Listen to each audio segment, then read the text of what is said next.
Comme librairie, nous allons utiliser la célèbre librairie Tdiverse, ggtheme, Rose et PRock. Donc, j'importe ces librairies directement dans le notebook. Donc, avec R pour importer une librairie, vous appelez juste la fonction library. Donc, j'importe Tdiverse d'abord. Donc, Tdiverse qui permet vraiment de faire de l'analyse de données. Donc, c'est un ensemble de packages. Donc, si vous travaillez dans le langage R, en data science, Tdiverse est un incontournable. C'est un peu comme Pandas dans Python. Ensuite, le package ggtheme pour définir les thèmes de nos graphiques. Le package Rose qui va nous permettre d'utiliser des techniques de rééchantillonnage afin de résoudre le problème de classe dans nos données, le problème de déséquilibre de classe. Et finalement, la librairie PRock. PRock qui va nous permettre de tracer la courbe ROC et de calculer l'AUC. L'AUC, entendez, Area under the curve. Donc, l'aire de la courbe ROC.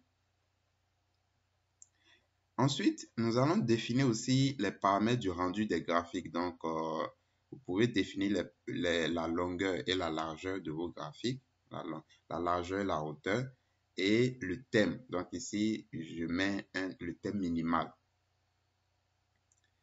Alors, en ce qui concerne les données, il s'agit des informations collectées sur d'anciens clients ayant contracté des prêts qui sont utilisés pour prédire le comportement des nouveaux clients. Et c'est ça même le travail en apprentissage automatique.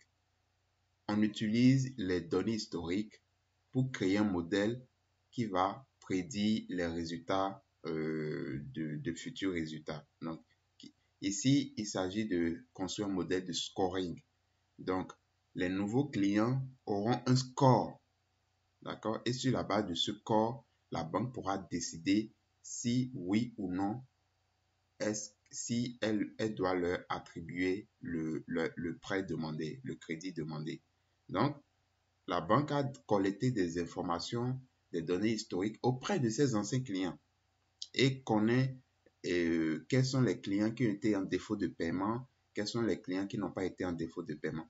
Donc, elle utilise maintenant ces informations pour scorer, donc pour donner un score à partir d'un modèle. Elle utilise ces informations pour scorer les nouveaux clients demandeurs de crédit.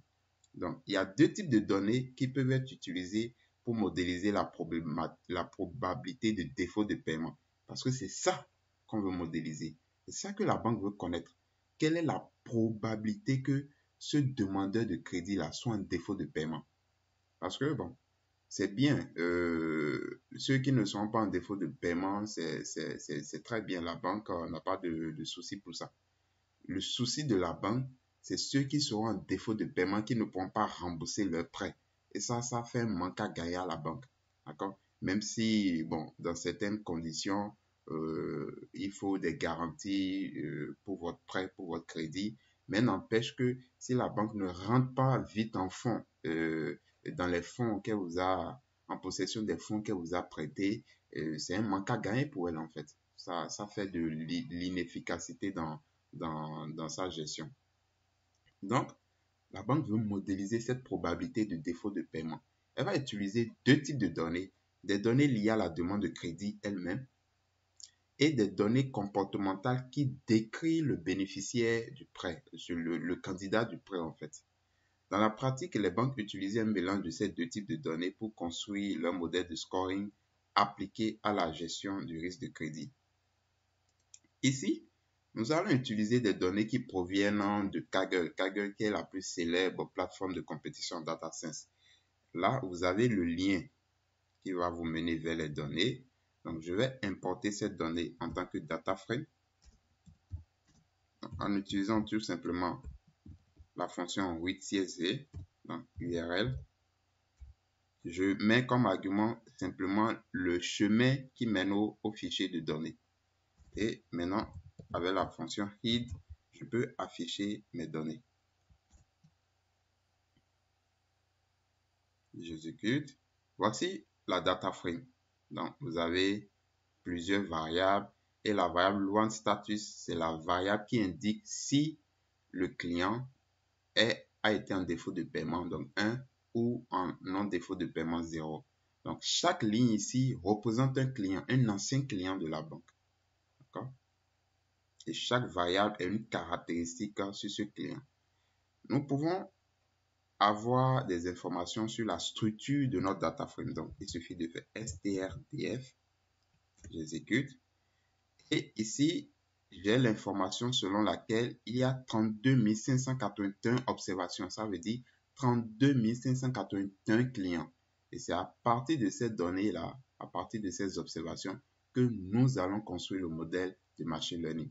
Et il y a au total 12 variables, donc 11 prédicteurs probables, d'accord, et une variable cible.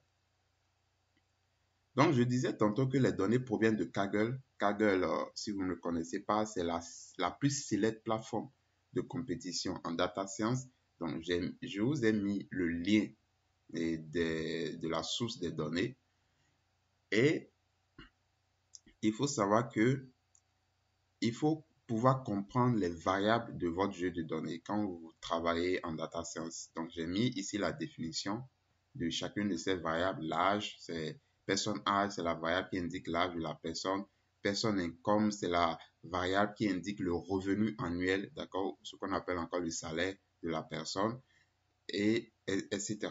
Donc, ici, la variable onStatus, c'est la variable d'intérêt. C'est notre variable cible, c'est celle que nous voulons prédire. Elle indique si la personne est en défaut de paiement, donc la classe 1, la classe positive, ou non, donc la classe 0, la classe négative. L'one-person income, c'est la variable qui indique le pourcentage du crédit par rapport au revenu. Donc, c'est le ratio dette-revenu. Donc, pour ceux qui sont en finance, ils doivent comprendre ça. C'est le ratio dette par rapport au revenu. Donc, voici l'importation des données qui seront utilisées au cours de cette formation. Nous allons ensuite passer à l'analyse exploratoire de ces données afin de mieux les comprendre.